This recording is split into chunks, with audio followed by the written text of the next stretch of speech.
Hello दोस्तों, पवन teaching centre में आपका स्वागत है। पेन पेपर हाथ में है और 10वीं के ज्योग्राफी के बुक साथ में है, तो बने रहे पवन टीचिंग सेंटर के साथ और पढ़ते रहें, आगे यूँ बढ़ते रहें। आज हम लोग पार्ट ज्योग्राफी के क्लास 10th के ज्योग्राफी के चैप्टर फर्स्ट का पार्ट 3 करने जा रहे हैं। तो बने रहे पवन टीचिंग सेंटर के साथ, पढ़ते रहें, यूँ आगे बढ़ते रहें। अगर आपने पिछले क्लास किया है तो आप नीचे कमेंट बॉक्स में लिख के बताइएगा लाल मिट्टी में क्या क्या पाया जाता है, काली मिट्टी में क्या क्या पाई जाती है, पर्वतीय मिट्टी में क्या क्या पाई जाती है और लेटेराइट मिट्टी में क्या क्या पाई जाती है। तो नीचे कमेंट बॉक्स में लिख के हमें ज़रूर बताएँ, जिससे हमें लगे कि आप लोग क्या कर रहे हैं, अच्छी तरीक़े से पढ़ाई कर रहे हैं। और साहिल जी हमेशा बार बार कहते हैं, वो कभी कहते हैं कि सर क्वेश्चन नहीं कीजिएगा, हम खुद से कर लेंगे, कभी कहते हैं सर क्वेश्चन बना दीजिए। तो इतना आसान थोड़ी नहीं कि आप बोले यहाँ पर बन के तैयार हो गया, तुरंत अपलोड भी हो गया। उसके लिए कुछ वक्त चाहिए, कुछ समय चाहिए। तो आप थोड़ा सा पेशेंस रखिए, सारा चीज़ मिलेगा, यहाँ पर सब चीज़ मिलेगा। हम तो पहले ही जानते थे कि कभी न कभी पूछेगा, तो आप रूल बना देते हैं कि हर एक संडे को कोई न कोई चैप्टर का सॉल्यूशन यानी कि क्वेश्चन आंसर कराया जाएगा। तो आप कह रहे थे कि हिस्ट्री के चैप्टर 3 का ऑब्जेक्टिव क्वेश्चन तो मैंने करा दिया है, लघुत्तरीय, अति लघुत्तरीय, लघुत्तरीय और दीर्घोत्तरीय तो संडे को मैं करा दूंगा। तो बने रहे पवन टीचिंग सेंटर के साथ। सबसे पहले आपने घबराना नहीं, मेरा फुल सपोर्ट रहेगा। तो आप लोग घबरा जाते तुरंत कि सर ये कर दीजिए, वो कर दीजिए, तुरंत थोड़ी ना हो जाता है। तो हम लोग देखते हैं आगे पढ़ते पाठ्य में करा भूमि उपयोग का बदलता स्वरूप। भूमि उपयोग का किस तरीके से स्वरूप क्या करा बदल रहा है, जिसके बारे में हम लोग क्या करेंगे, जानेंगे। करा भूमि उपयोग मानव विविध उद्देश्यों को ध्यान में रखकर भूमि संसाधन का उपयोग करता है। ये उपयोग निम्न वर्गों में रखे गए हैं। ये सारे उपयोग है कौन वर्गों में रखे गए, निम्न वर्गों में रखे गए। बोल कैसे सर, पहला भूमि उपयोग में क्या है, मानव विविध उद्देश्यों को ध्यान में रखकर भूमि संसाधन का उपयोग करता है। ये उपयोग निम्न वर्गों में रखा जाता है। जो मानव जो है, मनुष्य जो है, अधिक भूमि को अधिक बड़े बहुत सारे तरीक़ों से क्या किया जाता है, इसको संसाधन के रूप में लिया जाता है। इसलिए इसे उपयोग में निम्न वर्गों में रखे गए, निम्न भागों में बांटे गए हैं। जैसे पहला सबसे पहले वन विस्तार। ये वन विस्तार को, वन को भी हम लोग का मानव क्या करते हैं, प्रयोग करते हैं। कृषि, दूसरा में कह रहा है कृषि आयोग बंजर भूमि। कृषि आयोग जो खेती, जो ऐसा भूमि जो कृषि आयोग है लेकिन क्या है, बंजर, उस पर खेती नहीं हो पा रही है। तीसरा गैर कृषि कार्य में संलग्न भूमि यथा इमारत, सड़क, उद्योग इत्यादि में। कह रहा गैर कृषि कार्य में संलग्न भूमि, ऐसा भूमि जो कृषि के लिए नहीं किसी और कार्य के लिए लगा हुआ। जैसे इमारत बनता, बिल्डिंग बनता, इमारत मतलब बिल्डिंग बनता, तो क्या वो बिल्डिंग में बना तो भूमि का उपयोग हुआ कि नहीं, हाँ सर हुआ। तो भूमि का उपयोग हुआ, क्या उस पर कृषि हो पाया, नहीं। तो क्या कहलाया, गैर कृषि कार्य संलग्न भूमि। सड़क बनना, क्या सड़क बनता है, जो रोड बना तो कहाँ बनेगा, भूमि पर बनेगा। क्या वो भूमि का उपयोग किसके रूप में होगा, रोड के रूप में, कृषि के रूप में हुआ, नहीं। उस पर खेती किया जा सकता है, नहीं किया जा सकता। इसलिए कह सकते हैं क्या चीज़, सड़क उपयोग में क्या कहलाएगा, गैर कृषि भूमि। तीसरा है गैर कृषि भूमि, उसके बाद कह रहा है उद्योग। कह रहा गैर कृषि भूमि क्या, उद्योग जो काम करता है, जो फैक्ट्री है खुलता है, जिसमें कारखाने खुलते हैं, गोदाम खुलते हैं, उद्योग आधारित भूमि कहलाएगा। तो क्या उस पर फैक्ट्री, कारखाना खुल गया, उद्योग खुल गया, तो क्या उस पर कृषि हो पाएगा, नहीं। इसलिए कहा गया गैर कृषि कार्य में संलग्न भूमि, ऐसा कार्य में भूमि का प्रयोग किया जा रहा है जो कृषि जिसमें किया ना जा रहा, जैसे इमारत, सड़क, उद्योग इत्यादि है। खरगह में अस्थाई चारागाह एवं गोचर भूमि। कुछ भूमि क्या अस्थाई हैं, जो चारागाह के लिए, चारागाह मतलब कुछ जानवरों को, मवेशियों को चराने के लिए जहाँ उपयोग किया जाता है उसे क्या कहा जाता है, चारागाह कहा जाता है। तो चारागाह एवं गोचर भूमि, कौन भूमि, गोचर भूमि। करा कि बाग बगीचे एवं उपवन में संलग्न भूमि। बाग बगीचे क्या, ऐसा भूमि जिसमें बाग बगान लगा, बगीचा बना हुआ, बाग बना हुआ, पेड़ लगा हुआ है, नारियल का बेल, केला का पेड़, सेब का पेड़, अनार का पेड़, जो अमरूद का पेड़ के, जो हर एक चीज़ का पेड़ लगा हुआ, वो क्या करेगा, बाग बगीचे का लगेगा उपयोग। उपवन में संलग्न भूमि, और कुछ भूमि क्या उपवन में वन है, जैसे पेड़ पहाड़ वहाड़ पर जाएगा, जो जंगली क्षेत्र जाएगा, तो वहाँ क्या भूमि, उस भूमि पर तो कृषि नहीं हो रहा, तो भूमि क्या कैसा उपयोग किया जा रहा है, उपवन के लिए वन नहीं, उपवन के लिए प्रयोग किया जा रहा है, इसलिए उपवन भूमि कहलाएगा। कृषि योग बंजर भूमि जिसका प्रयोग 5 वर्ष से ना हुआ। ऐसा भूमि जो कृषि का होता था लेकिन उस भूमि पर 5 साल से क्या हुआ है, कृषि नहीं हुआ है, तो तो वह भूमि क्या कहलाएगा, बंजर भूमि का हो जाएगा। यानी 5 साल तक लगातार खेती ना किया जाए किसी भूमि पर तो लगभग वह भूमि कैसे हो जाते हैं, बंजर भूमि हो जाते हैं। फिर करा 6 में वर्तमान प्रतिभूमि, ऐसा भूमि जो अभी वर्तमान स्थिति में है लेकिन उस पर कृषि नहीं किया जा रहा हो, प्रति रूप में, प्रति का मतलब होता है जिस पर फसल, जिसमें फसल नहीं लगाया गया, वो क्या कहलाएगा, प्रतिभूमि कहलाएगा। प्रतिभूमि ज में वर्तमान प्रति के अतिरिक्त वह वे प्रतिभूमि जहाँ 5 वर्षों से खेती न हुई है, और ऐसा भूमि जो प्रतिभूमि है और 5 वर्षों से भूमि पर कृषि नहीं हुआ है तो वह भी क्या कहलाएगा, प्रतिभूमि के अंतर्गत आएगा। झ में शुद्ध बोया गया भूमि, ऐसा भूमि जिसमें बोया गया है, जिसमें कृषि हो रहा है, क्या हो रहा है, कृषि हो रहा है, वो क्या कहलाएगा, शुद्ध बोया गया भूमि कहलाएगा। दोस्तों अगर आपको अच्छा लगता है तो लाइक और शेयर और सब्सक्राइब करना ना भूलें। करा भारत में भू उपयोग का स्वरूप, भारत में भू उपयोग का स्वरूप क्या है जो देखते हैं। करा भू उपयोग को 2 प्रमुख कारक निर्धारित हैं। भू उपयोग का 2 प्रमुख कारक क्या है, निर्धारित है। पहला कारक है जो भौतिक कारक, कौन कारक, भौतिक कारक। दूसरा है मानवीय कारक, कौन कारक, मानवीय कारक। पहला भौतिक कारक, दूसरा मानवीय कारक। तो पहले समझते हैं भौतिक कारण क्या है, उसके बाद समझेंगे मानवीय कारक।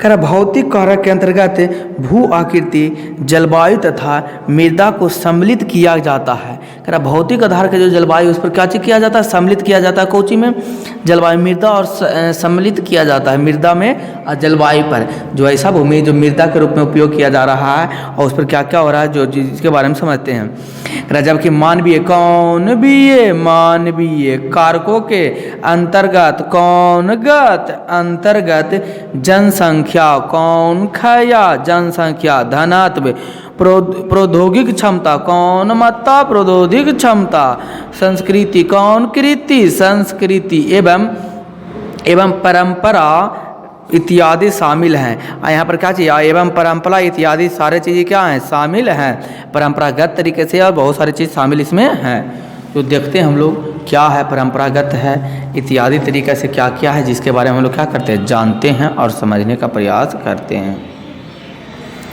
तो देखते हैं। करा भारत, कौनरत भारत, भारत के कुल भौगोलिक, कौनलिक भौगोलिक क्षेत्र 32.8 लाख वर्ग किलोमीटर के मात्र 93% भाग का ही भू उपयोग का आंकड़ा उपलब्ध है। मात्र भारत में 93% ही भूमि का उपयोग किया जाता है। और कितना ये पूरा टोटल है, 32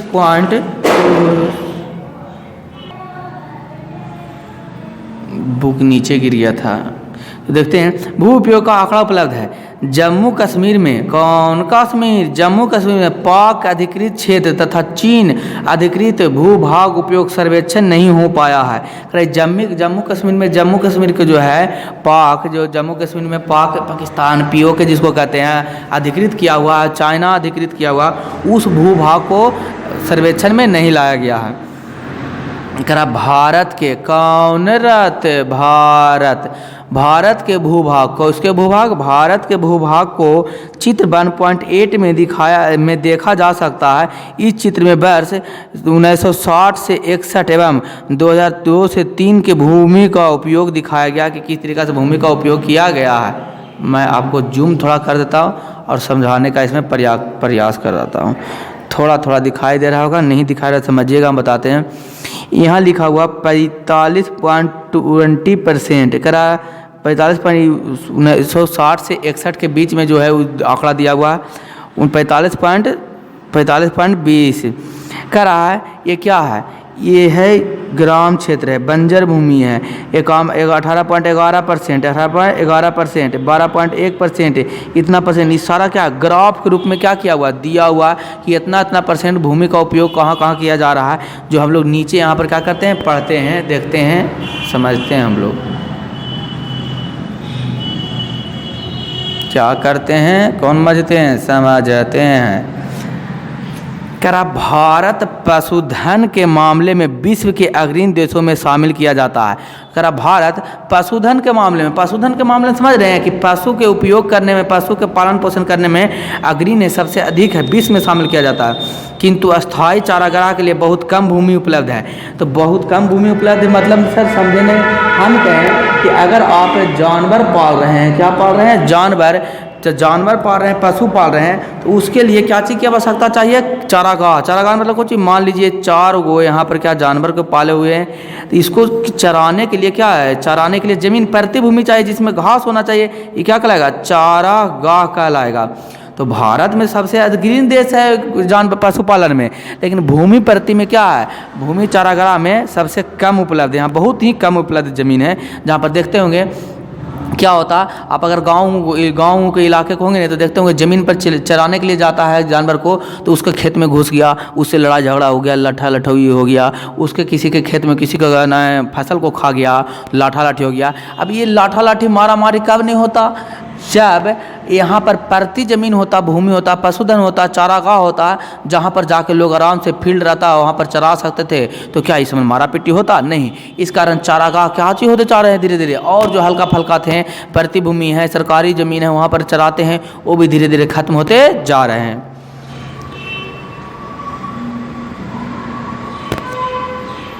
जो पशुधन के लिए पर्याप्त नहीं है, ये पशुधन के लिए क्या पर्याप्त है, नहीं। पशुधन तभी अच्छा से क्या दे पाएगा, दूध दे पाएगा जब तक उसे चारागाह ना मिले, जब तक उसे जाकर कहीं से चारा ना मिले, जाकर अपने से कहीं खाए पिए ना, जब तक उसे बढ़िया से प्राप्त नहीं कर पाएगा। अतः पशुपालन पर इसका प्रतिकूल प्रभाव पड़ता है। यही कारण है कि पशुपालन पर इसका प्रतिकूल, इसका उल्टा प्रभाव पड़ता है। वर्तमान में परती के अतिरिक्त अन्य परती भूमि अनुपजाऊ हैं, और कुछ भूमि ऐसे हैं जो परती भी हैं लेकिन वो उपजाऊ नहीं है, अनुपजाऊ मतलब उस पर खेती किया ही नहीं जा सकता, उस पर खेती होगा ही नहीं। खेती करेगा भाई तो उपजेगा, अनाज उपजेगा ही नहीं। जब अनाज नहीं उपजेगा तो किस लिए खेती करेगा। ऐसे भूमि में 2-3 वर्ष से अधिक 2 बार बोया जाता है। ऐसे भूमि परती भूमि ने जो ज़्यादा से ज़्यादा 2-3 वर्ष में 1-2 बार क्या किया जाता है, खेती किया जाता है, जिससे हल्का फल्का खेती हो पाए। अगर ऐसी भूमि को भी शुद्ध बोया गया क्षेत्र में शामिल कर लिया जाए, तब भी वर्तमान उपलब्ध क्षेत्रफल का मात्र 54% भूमि ही कृषि योग्य रह जाएगा। और इसको भी अगर जोड़ा लिया जाएगा नहीं तो पूरा भारत में मात्र 54% ऐसा भाग होगा जो किस पर भूमि शुद्ध बोया गया क्षेत्रफल हो, या वर्तमान समय में भारत में जितने क्षेत्र पर जितनी जगह जमीन है उस पर मात्र 54% पर क्या किया जाता है, कृषि योग है, जिस पर कृषि किया जाता है। कौची किया जाता, कौन योग, कृषि योग। शुद्ध बोए गए क्षेत्र के विस्तार में, कौन तार, विस्तार। तो शुद्ध बोए गए क्षेत्र के विस्तार में भी सभी राज्यों से पर्याप्त विविधता है। और शुद्ध बोया गया क्षेत्र नहीं कि 54%, सभी राज्यों में 54% होता हुआ, ऐसा कुछ नहीं है। कोई राज्य में कुछ ज़्यादा होता है, कोई राज्य में कुछ कम होता है। तो इस शुद्ध बोया गया भूमि के अनुसार से भी राज्य में अगर देखा जाए तो यहाँ पर भी क्या है, अपर्याप्त है। पर्याप्त मतलब कुछ ज़्यादा मात्रा में नहीं है, कम मात्रा में है। पंजाब एवं हरियाणा में कुल भूमि का 80% भाग पर खेती होती है। पंजाब हरियाणा में जितना भूमि है उस पर कुल भूमि का, यानी मान लो 100 कट्ठा पूरा पंजाब हरियाणा में है तो 80 कट्ठा पर वहाँ पर क्या चीज़ होता है, खेती होता है, कृषि होता है।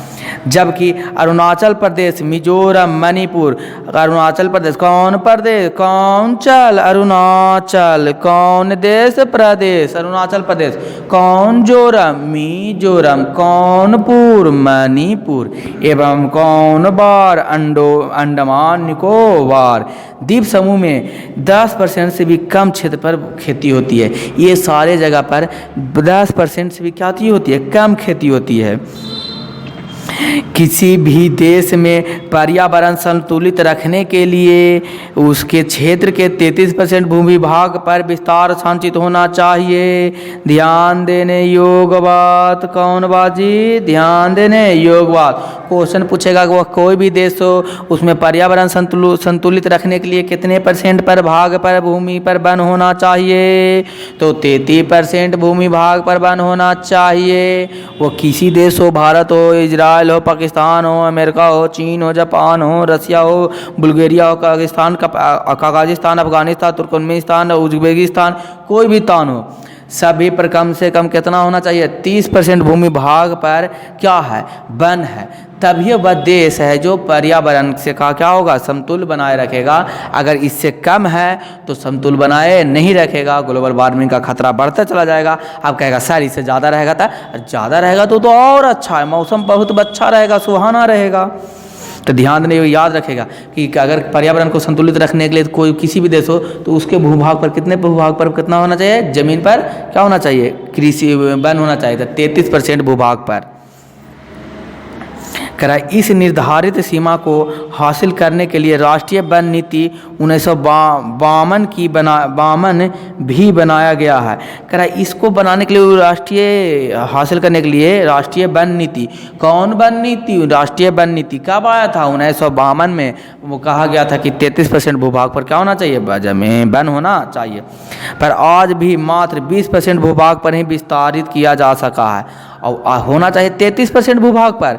लेकिन 1952 में कहा गया था कि इतना होना चाहिए तो वो पर्यावरण संतुलित रखेगा। लेकिन आज वर्तमान समय में अगर देखा जाए तो कितने % भूभाग पर वन है, आच्छादित है? तो 20% भूभाग पर वन क्या है? आच्छादित है, वन विस्तारित है। तो बहुत कम है या बहुत ज़्यादा? बहुत कम है। क्या % कम है? 13% कम है। करा पर्यावरण विनाश की ओर संकेत दे रहा है। यही कारण है कि पर्यावरण किसकी ओर संकेत दे रहा है? विनाश की ओर संकेत दे रहा है। वन पर्यावरण संतुलन के साथ साथ लोगों की आजीविका के स्रोत भी हैं। अगर आप वन पर्यावरण के लोगों के साथ साथ क्या चीज़ हैं? आजीविका। वन के साथ साथ पर्यावरण को संतुलित होबे करेगा, लेकिन वहीं रहने वाले लोगों को क्या होगा? आजीविका। आजीविका मतलब उसी से भरण पोषण जिंदगी का दौर चलेगा, उसी से चल सकता है। बंजर भूमि एवं गैर कृषि प्रयोजन कार्य में संलग्न भूमि लगातार समस्याओं का सामना करना पड़ रहा है, यानी इसी तरीके से सामना करने पड़ते जा रहे हैं। करना बढ़ते में मदद कर रहे हैं। पथरीली चट्टान, कौन चट्टान? पथरीली चट्टान, पथरीली चट्टानें शुष्क एवं मरुस्थलीय, कौन स्थलीय? मरुस्थलीय भूमि, कौन? जर, बंजर है। तो इस भूमि पर संस्कृत का गैर नियोजित विकास भूमि संरक्षण एवं प्रबंधन के मानकों की अवहेलना कर रहा है। मानकों की क्या कर रहा है? अवहेलना। कौन ना? अवहेलना। मानव अधिवास का निर्माण, कौन अधिवास का निर्माण? मानव अधिवास का निर्माण। विकास भूमि संरक्षण, कौन? भूमि संरक्षण, विकास भूमि संरक्षण एवं प्रबंधन के मानकों की अवहेलना कर रहा है।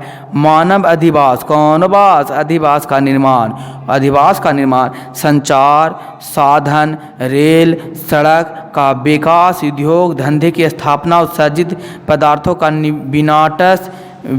निबटान, भू संसाधन निम्नीकरण, अप्रत्यक्ष सहयोग के एवं इन कारणों से समाज एवं पर्यावरण दोनों आपदाओं की काली छाया पड़ रही है। बोल सर आप तो पढ़ के बता दिए, हमको तो कुछ बुझाया है ये नहीं। हम कि लीजिए बुझा देते हैं आपको, यानी कहने का मतलब समझा देते हैं। बोल सर समझ में आया है नहीं, हम आपको समझाने का प्रयास करते हैं, आप समझने का कोशिश कीजिएगा खाली। कह रहा है मानिए ये पूरा क्या है? भारत का पूरा भूभाग है। किसका पूरा भाग है? भारत का। यहाँ पर आजकल है मानव विकास के लिए, कौन विकास के लिए? मानव, कौन? मानव विकास, कौन कास? मानव विकास के लिए क्या किया जा रहा है? निर्माण किया जा रहा है। क्या क्या के? संचार साधन। संचार साधन कहाँ? टावर गढ़ा गया है न, वहाँ पर क्या टेलीफोन एक्सचेंज खोला गया, बिल्डिंग बनाया गया। तो ये सारा भूमि किसके लिए उपयोगी? यहाँ पर कृषि हो पाएगा? नहीं हो पाएगा। दूसरा है प्रबंध, रेल सड़क, कौन सड़क? रेल सड़क, रेल बनाया गया। और रेल बनाने के लिए, पटरी बनाने के लिए क्या चीज़ होना चाहिए? ज़मीन उसके लिए होना चाहिए, ऊंचा करना चाहिए। इस तरीके से रेल बना। तो ये जो ज़मीन था जिस पर कृषि हो रहा था, क्या इस पर कृषि हो पाएगा? नहीं हो पाएगा। क्या इस पर पेड़ पौधे भी लगाए जा सकते हैं? नहीं लगाए सकते। Excuse me,